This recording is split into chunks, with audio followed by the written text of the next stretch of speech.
This is my newest project. This is a 1932 Ford pickup truck. It was a drag racer in the 50s.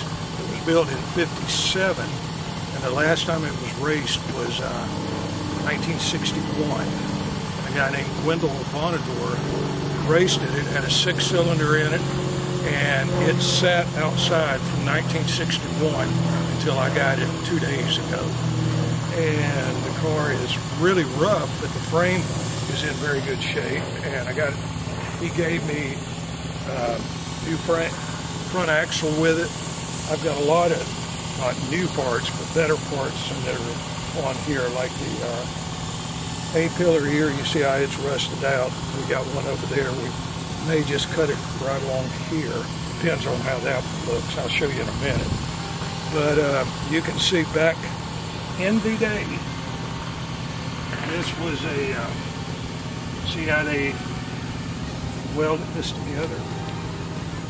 But it lasted forever, and then for some reason, they wanted to move the front wheels 1 inch forward. Well, they cut the wishbone and added this angle iron to it. Well, it's channel, it's on both sides, and welded it in there. And they never had any accidents or anything with the car, so it worked. It's just very crude.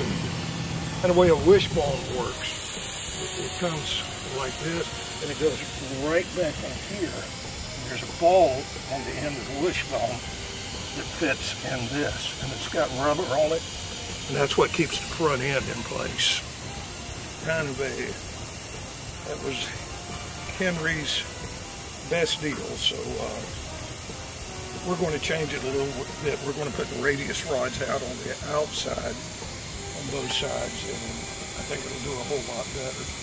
But the car is very rough, but it's all there. I think I can do it I've got a challenge of 6 months to build it from today, and we'll walk over here and I'll show you this other part. Obviously, this is the bed. You can see how it's rotted out from all the leaves and stuff in it. And the pictures that are at the beginning of this video show the car where it was at, where it was parked and everything. And you can understand why it rotted out. And this is the back end of it. This is the back.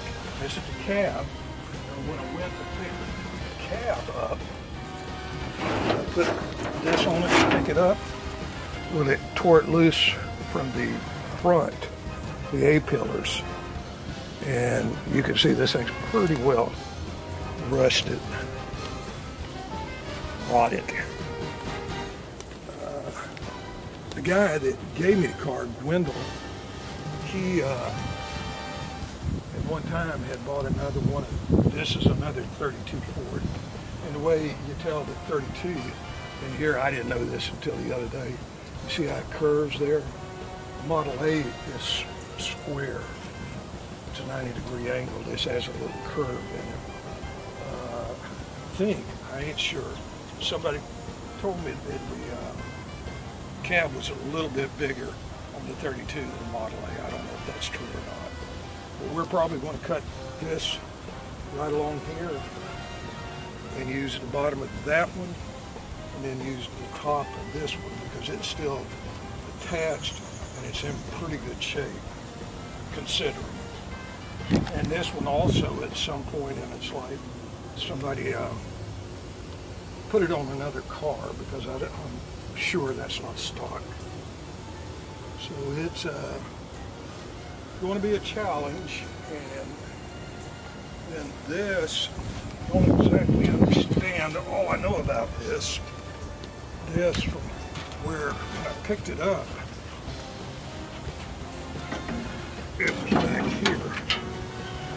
And I don't know what the deal on it is. We're just going to put this back in here. This is in pretty good shape. Just going to put it back in there. And